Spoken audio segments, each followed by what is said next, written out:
Malam ini kita ngobras bersama YouTuber Pak Daud. Oh, dengan siapa?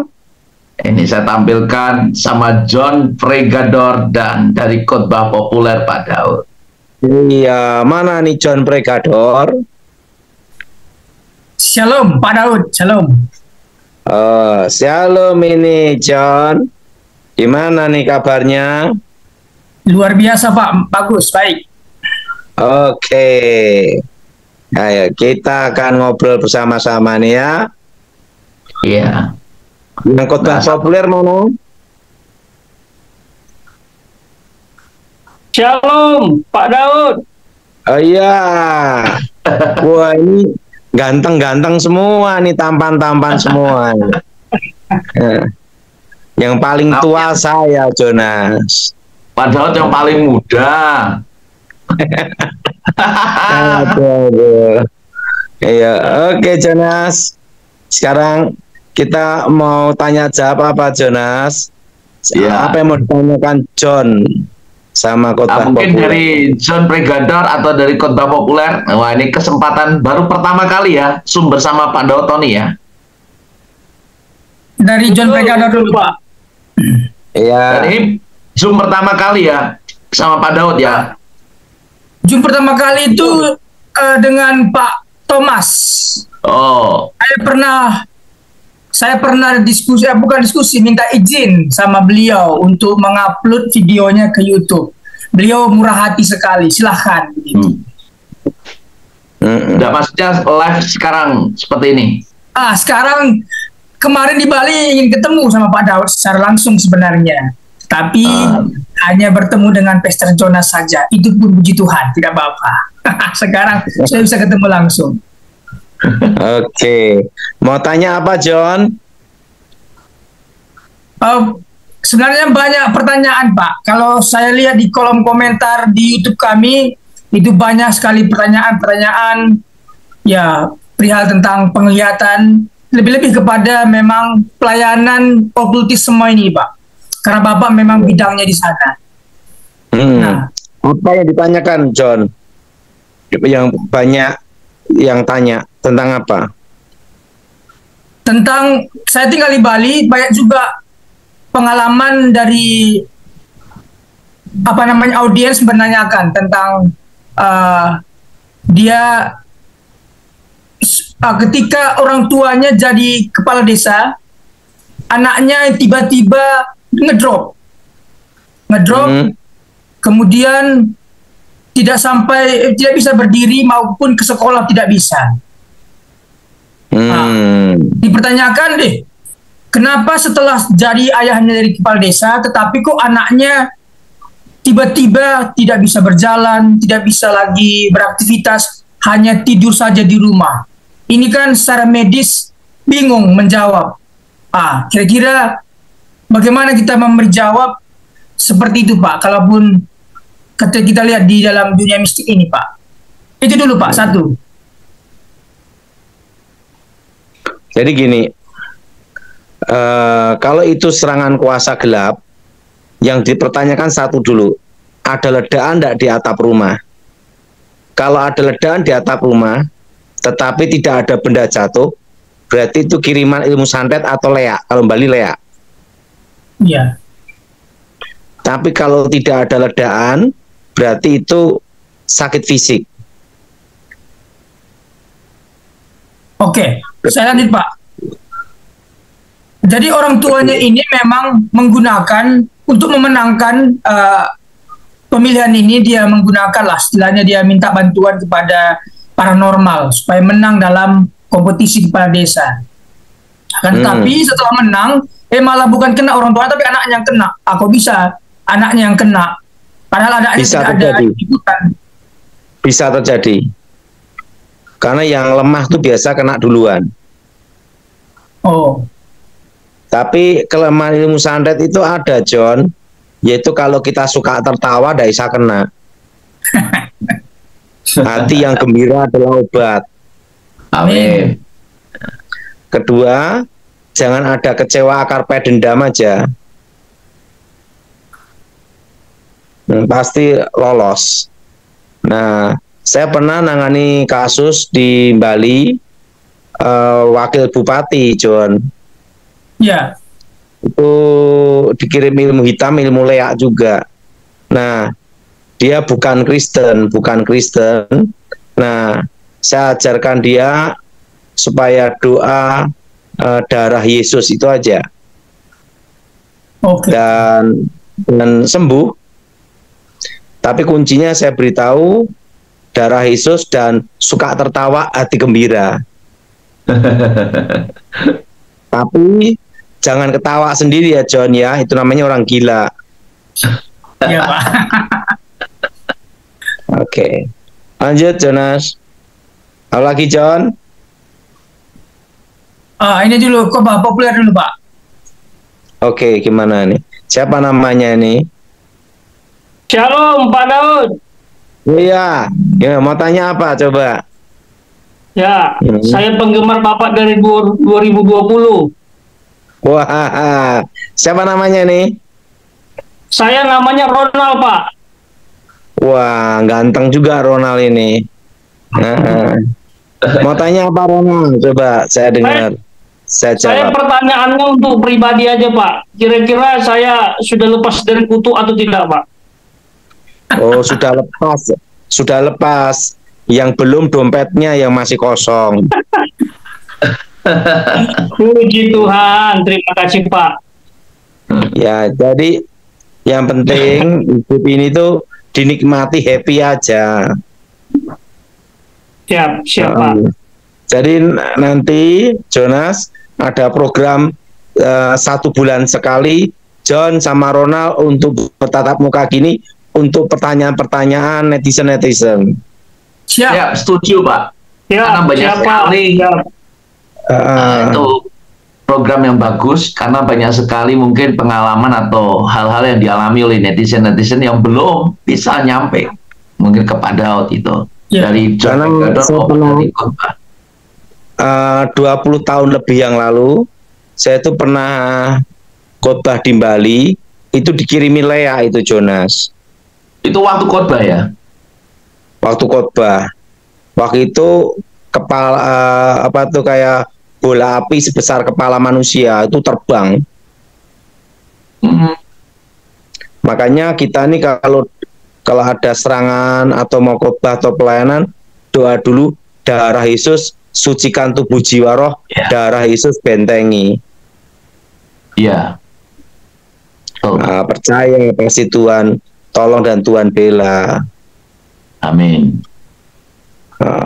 Itu juga pada waktu saya ada di 20 tahun lebih yang lalu saya khotbah di Sumeneb itu di Madura, ya dikirimi santet juga.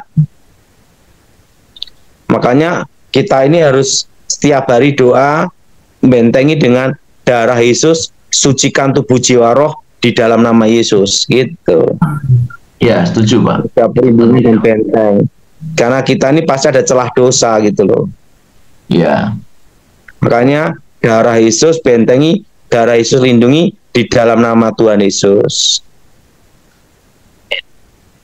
Gimana Jonas? Setuju Pak Daud. Oke, mau tanya apa Jonas? Jadi malam hari ini kita ada pertanyaan Pak. Ya, gimana John? Seringkali kan kita merasa rohani. Ketika ada pendeta, ini banyak di media sosial juga, pendeta tiba-tiba itu di mimbar jatuh Pak. Di mimbar jatuh, memang awalnya dia memang segar sehat, khotbah sebelum selesai khotbah dia jatuh kemudian meninggal di tempat. Apakah bisa kemungkinan itu serangan? Padahal dia lagi khotbah ini Pak, lagi share firman Tuhan, tiba-tiba jatuh dan mati di tempat. Kalau menurut saya tidak, John. Memang udah waktunya dipanggil Tuhan waktu khotbah. Oke. Tapi kalau itu kena serangan kuasa gelap, itu di mimbar itu kalau kena, itu langsung kesurupan, manifestasi. Saya pernah nangani kasus itu ada di Pangkalan Bun, ketua panitianya disantet sama ilmu dari Dayak. Itu yang nyantet itu di tempat KKR terang-terangan malam waktu itu di Pangkalan Bun. waktu kerusuhan perang Sampit. Ya, ya. Nah, langsung saya doain ketua panitianya, langsung saya khotbah, dan terjadi lawatan Tuhan tuh yang bertobat 200 lebih itu, termasuk yang ngirim santet. Jadi kalau itu memang itu serangan kuasa gelap santet, biasanya itu ada manifestasi kesurupan. Nah, kalau tiba-tiba ambruk meninggal, itu memang udah waktunya. Lebih baik meninggal waktu pas pelayanan daripada sakit di rumah sakit setengah mati, John. Ya, betul. Betul? Betul? Mungkin meninggal langsung les gitu enak kan? Iya, betul. Oke, mau tanya apa lagi, Ronald? Ronald mau tanya apa? Oh, Dari kota saya ini masih menggelitik Pak Daud. Ini peramal yang beberapa bulan yang lalu, karena diramalkan tentang pesawat jatuh di bulan Juni 2024 dan 2025 juga dia bilang akan ada pesawat jatuh. Nah, itu kan membuat netizen di media sosial itu ribut. Banyak sekali yang percaya. Mungkin itu perlu ditegaskan itu, Pak Daud, jika berkenan. Terima kasih. Ramalan yang bicara pribadi itu banyak tepatnya karena setan bisa merekayasa supaya terjadi. Tapi kalau ramalan bicara negara atau dunia, itu tidak bisa. Karena bumi dan isinya ini masih di bawah kendali Tuhan. Nah, kalau tentang pesawat jatuh, nah kalau kita perhatikan di seluruh dunia itu ya sering kejadian pesawat jatuh atau helikopter jatuh, toh John. Betul nggak, John? Betul, Pak, betul. Nah, apalagi perang Ukraina. Perang Ukraina ya mesti ada helikopter yang jatuh atau pesawat jatuh. Puji Tuhan, saya mengucap syukur bisa ngobras bersama hambanya Evangelis Dautoni dan Pastor Jonas. Sangat humble, sangat murah hati mengizinkan kami untuk gabung Zoom bersama. Saya pikir ini adalah kesempatan untuk kita lebih mendalami Tuhan dan menghancurkan kuasa gelap. Bagi sahabat yang mungkin ada pertanyaan, silakan isi di kolom komentar. Kami akan teruskan kepada hambanya Evangelis Dautoni pertanyaan-pertanyaan sahabat pada pertemuan berikut. Intinya kita ingin semakin mengenal Tuhan, semakin mengenal kuasanya dalam menghancurkan kuasa iblis. Jangan sampai kita kalah, takluk, dan tidak mengenali ciri-ciri iblis sedang bekerja. Terkait dengan kuasa gelap yang ada di Pulau Bali, termasuk Leak yang disebutkan tadi, dan Madura, saya pikir kita harus menghadapi dengan berani. Kita harus pastikan kita beriman teguh. Kita andalkan Tuhan, kita berserah kepada Tuhan. Tapi kunci utamanya, sahabat harus sudah hidup dalam Tuhan, percaya Tuhan Yesus, lahir baru, ada Roh Kudus dalam diri kita. Maka iblis apapun, kuasa gelap apapun, ilmu hitam apapun, pasti tidak akan bisa menembus sahabat. Karena Tuhan yang membentengi kita. Tuhan yang akan jadi penjaga kita. Tuhan yang akan berperang menggantikan kita untuk kuasa gelap. Jadi kita harus percaya ini. Dia juga sebagai perisai, sehingga apapun itu bentuknya dari iblis tidak akan menyentuh kita. Itulah hebatnya Tuhan. Tapi kalau hidup kita nggak benar, nggak percaya Tuhan, maka kuasa gelap bisa menyentuh kita dan kita akan mengalami kehancuran. Itu. Jadi di mana saja, kapan saja, dalam situasi apa saja, andalkan Tuhan. berserah kepada Tuhan, dan tidak kita mengalami hal-hal yang bersifat down, jiwa kita tersakiti, benci, amarah, dendam. Makanya dibilang kita harus gembira, tertawa. Hati yang gembira adalah obat yang manjur. Itu, saya sudah sampaikan di video sebelumnya, untuk kuasa gelap kita harus menjadi berkat. Jadi orang baik itu. Ditambah lagi kita sudah ada dalam Yesus Kristus, kita sudah percaya kepada Yesus Kristus, maka kuasa gelap tidak akan bisa menyentuh kita. Tapi jangan takabur, jangan menantang, dalam arti mencari setan atau kuasa gelap atau ilmu hitam kemana-mana. Aku pengikut Kristus, mana kalian? Datang-datang gitu. Kekristenan tidak pernah mengajarkan seperti itu. Ya, tidak boleh takabur atau sombong. Ini namanya sombong rohani. Tapi apabila kita diserang tanpa kita memancing, tanpa kita mengganggu, maka Tuhan akan melindungi kita. Tuhan akan menjaga kita.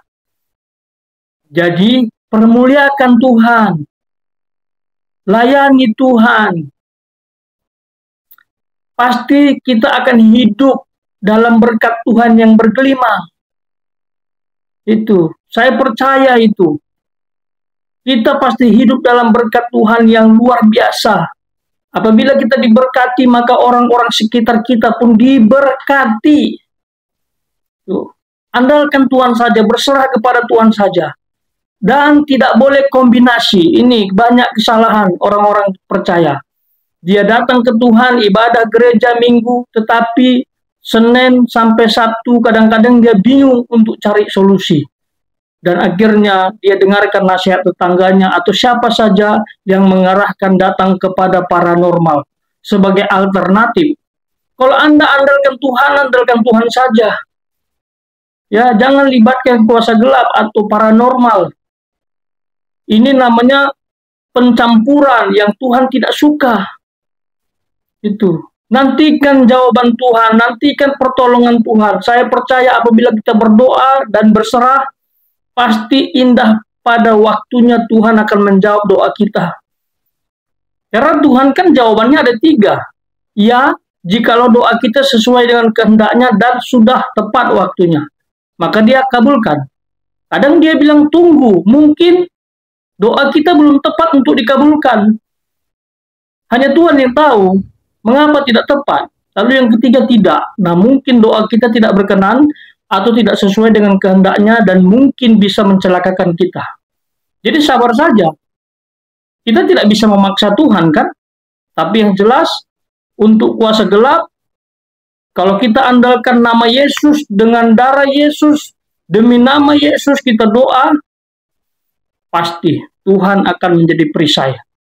Itu. Tapi kalau kita hidup dalam mendua hati, mengandalkan Tuhan dan mengandalkan kuasa gelap, apalagi pakai penglarisan, apalagi pakai pelet untuk mengambil hati seseorang supaya kita diterima, itu masalah besar. Apapun bentuk kuasa gelap, keterlibatan kita dengan setan, maka ada kutuk, ada tumbal yang akan kita terima. Dan itu bukan bicara sebentar, bahkan keturunan kita pun akan menanggungnya. Jadi jangan main-main untuk kutuk, untuk kuasa gelap, untuk setan. Andalkan Tuhan saja, maka kita akan diberkati dengan gelimang sampai kapanpun. Kalau hidup dalam Tuhan itu enak, kita punya masalah dikuatkan, kita punya pergumulan diberkati, kita diserang, Tuhan jadi perisai untuk membentengi anak-anaknya supaya tidak mengalami kuasa gelap atau mara bahaya. Bahkan kalau kita pun akhirnya menghembuskan napas terakhir seizin Tuhan, kita pasti tinggal bersama Dia di sorga mulia. Apakah sahabat percaya? Jikalau percaya, isi di kolom komentar. Katakan, aku percaya. Itu. Jadi saya ingin kita terus mengandalkan Tuhan, kita berserah kepada Tuhan. Dan jangan jadi anak Tuhan yang imannya keropos, mengalami kesusahan sedikit sudah mengeluh, mengalami masalah dalam usaha sudah bilang Tuhan tidak ada. Itu bukan anak Tuhan yang sejati, itu bukan pengikut Kristus yang sejati. Pahami masalah itu dengan baik, sebab dalam masalah apabila kita respon dengan positif, maka satu, iman kita bisa semakin kuat, dua, pertolongan Tuhan pasti ada, tiga, kita pasti akan happy ending, akan menjadi berkat bagi orang lain, dan berkat Tuhan akan semakin melimpah. Itu. Saya pikir ini saja yang saya bisa sampaikan, ya. Sekali lagi, bagi sahabat yang mempunyai pertanyaan seputar kuasa gelap atau politik atau apa saja yang pernah dibahas oleh hambanya Evangelis Datoni yang mungkin tidak tertampung oleh Pastor Jonas melalui channel Yefta Ministry, bisa melalui kami, ya. Dan kami akan teruskan apabila nanti Zoom bersama hambanya Evangelis Datoni dan Pastor Jonas. Saya pikir ini saja. Tuhan Yesus memberkati.